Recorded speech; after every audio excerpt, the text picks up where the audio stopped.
You must prepare, child, for the earth is bleeding and the harvest is upon us.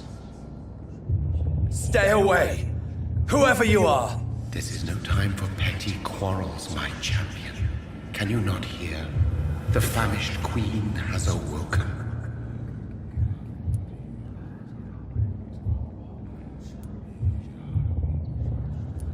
I am not your champion. But of course you are, son. As surely as you are the blood of my blood. I had to kill Mary. I have known your pain, child. Do not succumb to... Silence! I dismiss you, now! The land calls for a champion. All and everyone needs you. Silence! I'm tired of all these puppet shows.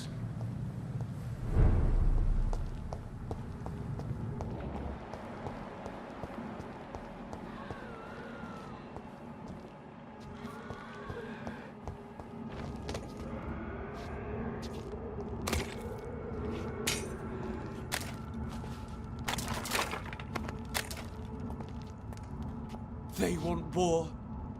I'll show them war! Whatever this poor woman did, nobody deserves this kind of punishment.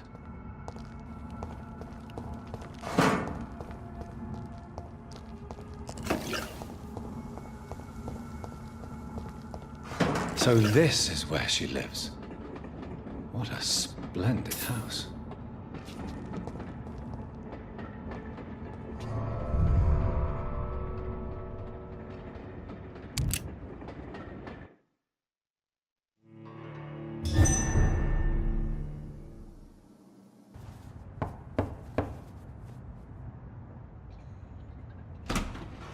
Dr. Reed, welcome. How are you? As good as one can be, considering the circumstances. Yes. Death and affliction seem prevailing themes of late. Please, come in. We have much to discuss. I hope I haven't disturbed you. Not at all. Actually, I was counting on you visiting me tonight. How strange, this painting. Beautiful, melancholic, yet with a haunting dignity. Indeed. A long time ago, a friend asked me to paint this for him. But I kept it in the end. I did not know you were a painter, my lady. There are many things you do not know about me, young Ekon.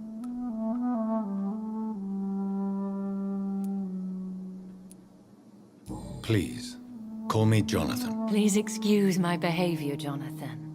I tend to tease my friends when uneasy. What is bothering you, my lady?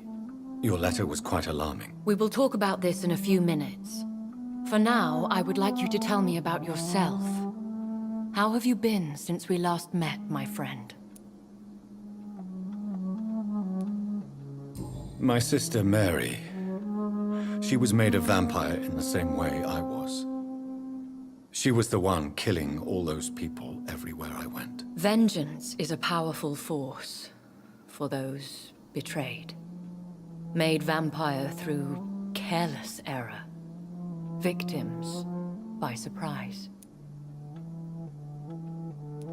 I swear I did not intend that. If only I had known then how vampires are created. That is the scientist speaking. In truth, most of us do not know how it really works. Personally, I make sure my prey will not return to haunt me. What do you mean? I am merciless, Jonathan. I only feed on the dying, and I make sure they are dead before leaving their remains. In the end, she implored me to put an end to her misery. But still, I felt I had taken her life twice. I am so sorry for my accidental cruelty. Had I known your dear Mary was still alive, I would never have sent you to pray for her soul in that church. There is no need to apologize, my lady. Your words have been most helpful in these difficult times. Thank you, my friend. If only we could have guided your poor sister through her terrible nightmare.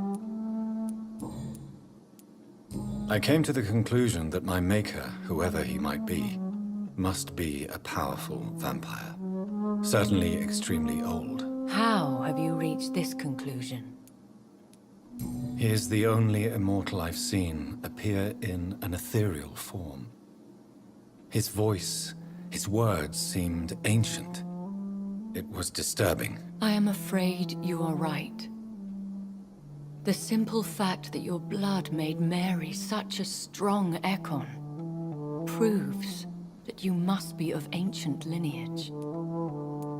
I felt this power radiating like an aura every time he appeared. Most ancestral vampires of England were killed by the Guard of Priwen half a century ago. I wonder who your maker could be. You have no idea who he could be? Some of the ancient ones fled England. Some may still be in hiding. All I know is you, my friend, are a pawn in some secret and obscure game of chess. I think I should ask the questions, your ladyship. After all, it was you who invited me to settle this most urgent of matters. Fair enough, Jonathan. The situation is critical. We do not have the luxury for etiquette. Please do not misunderstand me. I would be delighted to discuss mundane matters and idle trivialities. If we survive the dark nights to come, we shall have all the time in the world to speak, you and I. For now, please follow me, Jonathan. I must say, your house is exquisite. One of the advantages of living forever is having the time to be selective with one's furnishings. I took the liberty of having tea served. You can still drink tea. Can't keep it down, but I do so enjoy the aroma. Let us toast to make-believe. And of course to your health, Jonathan. And to yours, my lady.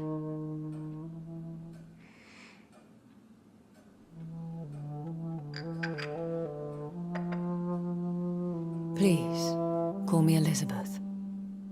So, my lady, why, truly, did you invite me here? I've been asked to deliver an official invitation to meet the Ascalon Club. Who are they?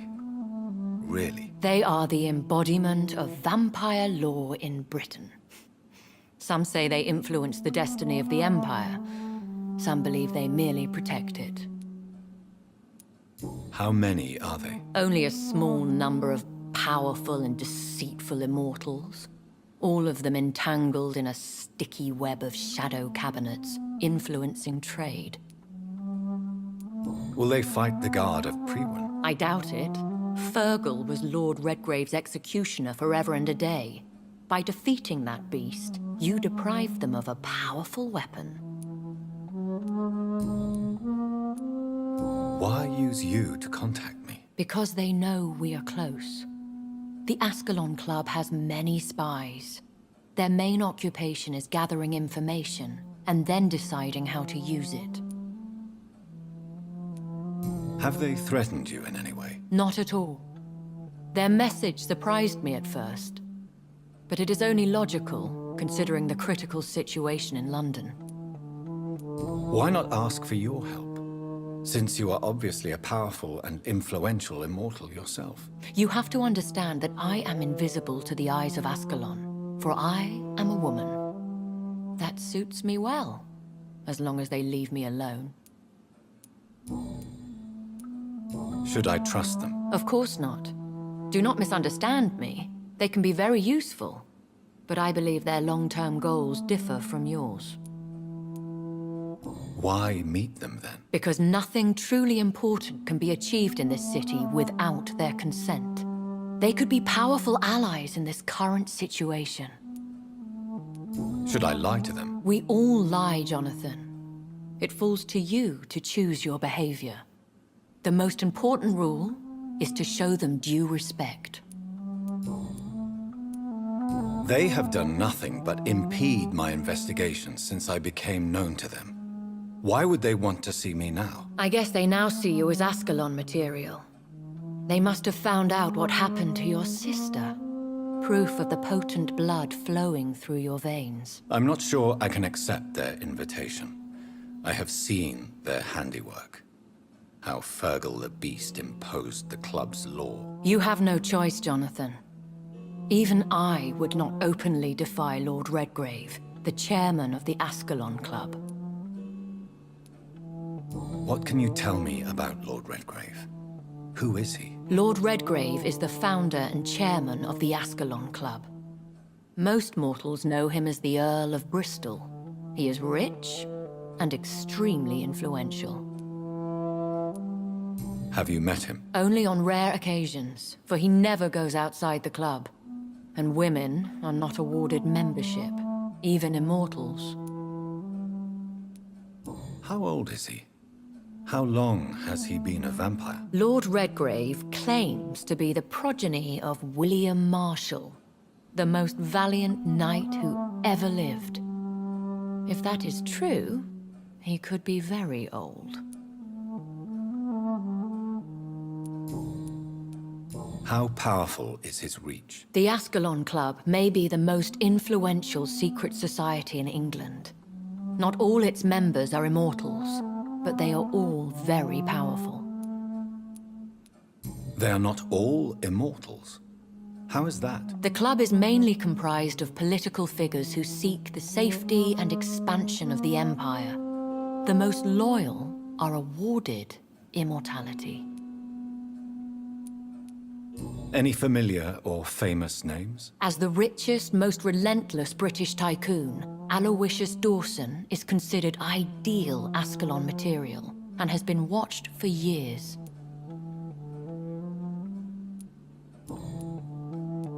If you are convinced I must meet him, I will heed your advice. Thank you, Jonathan. I understand your reluctance to brush shoulders with London's vampire elite.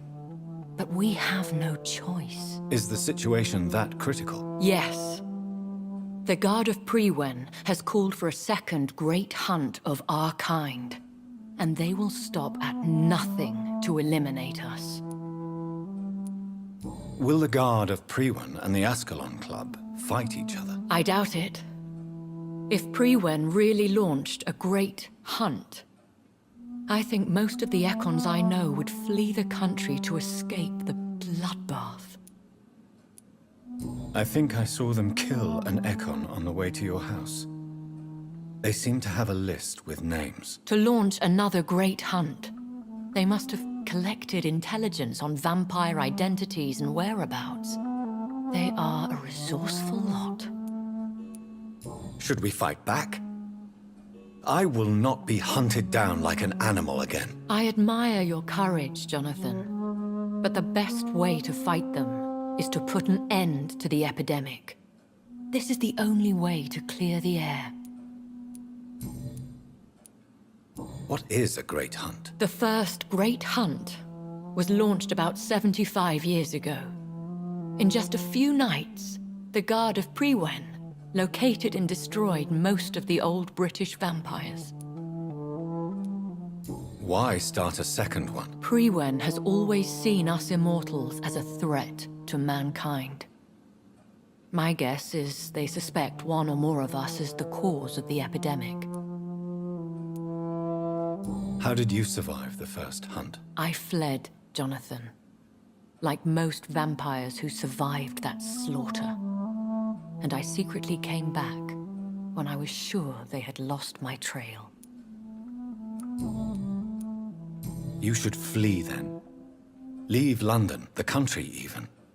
I have seen the Guard in action. They are merciless. Your concern warms my heart, Jonathan. But fear not. If the situation gets too dangerous, I shall retreat to my secret Scottish manor. I could hide you in my luggage, if you wish. Thank you for the offer. I shall keep it in mind, but I have much to do here. There is a question I must ask you. Could Lord Redgrave be my maker? I doubt it. If Lord Redgrave had made you his progeny, he would not have seemed so surprised when you demonstrated the strength of your lineage. What is the plan? The plan is we both try to save this city, you and I. Go to Ascalon, accept their proposition, and use their influence to promote your agenda. How can I save London? The epidemic is the priority. You must find its origin and put an end to it. This is the best way to solve the crisis. What will you do? I still have contacts and old friends in this town. I shall make some inquiries and attempt to learn more of the situation. We need clarity. Will I ever discover the identity of my maker? Maybe not, Jonathan. We know for sure you were made by a powerful vampire, but most of those fled England long ago. Please forgive my bluntness, but I have to ask. Was it you? Did you make me? Oh, Jonathan. I know you shall always have a gnawing doubt about who made you an immortal. But I swear, I had nothing to do with it. You have no idea at all? You seem to know so many things about the secrets of the vampire underworld. Even if I had my suspicions, I would not dare give you a name so soon. All I can say is this. I will make inquiries and keep you informed. One day soon, I will have to find the answer to this mystery. And I shall help you in your research, I promise. For now, you must go to the Ascalon Club and play their game. Will I see you again at the Pembroke Hospital? No, you will find me here if you need me. I shall conduct inquiries alone, and we can then share our discoveries. Will you not visit Pembroke again? No. I must remain discreet and avoid attracting attention to Pembroke Hospital for the time being. But how will you sustain yourself? I shall not, Jonathan. Fear not. I'm used to it. When will we meet again? As soon as you meet Lord Redgrave, I suppose. Fear not, my dear. I shall only be a heart's beat away. I want to thank you for all your support and your help, my lady. Could you do me a last great favor and call me Elizabeth? I should be honored, my lady. Then it is settled. Finally, some good news in these dark hours. Thank you. I appreciate the advice. I had best prepare myself to meet this Lord Redgrave now. How thrilling to meet the Earl of Bristol in the flesh, so to speak. Something tells me you're not very keen on the man. Don't get me wrong. The gentlemen of the Ascalon Club are honorable, but their attitude and opinions are somewhat antiquated. I see.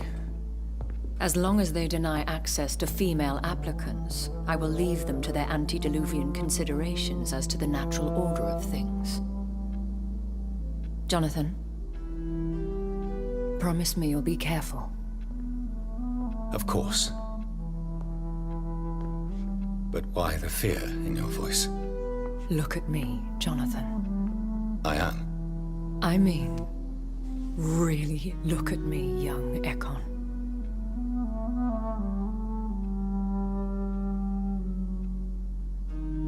We may be deceptive by nature, but this heart of mine has always told the truth.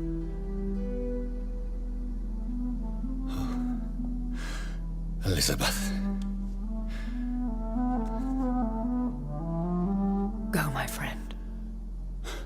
But come back to me soon.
So, time to visit the Ascalon Club.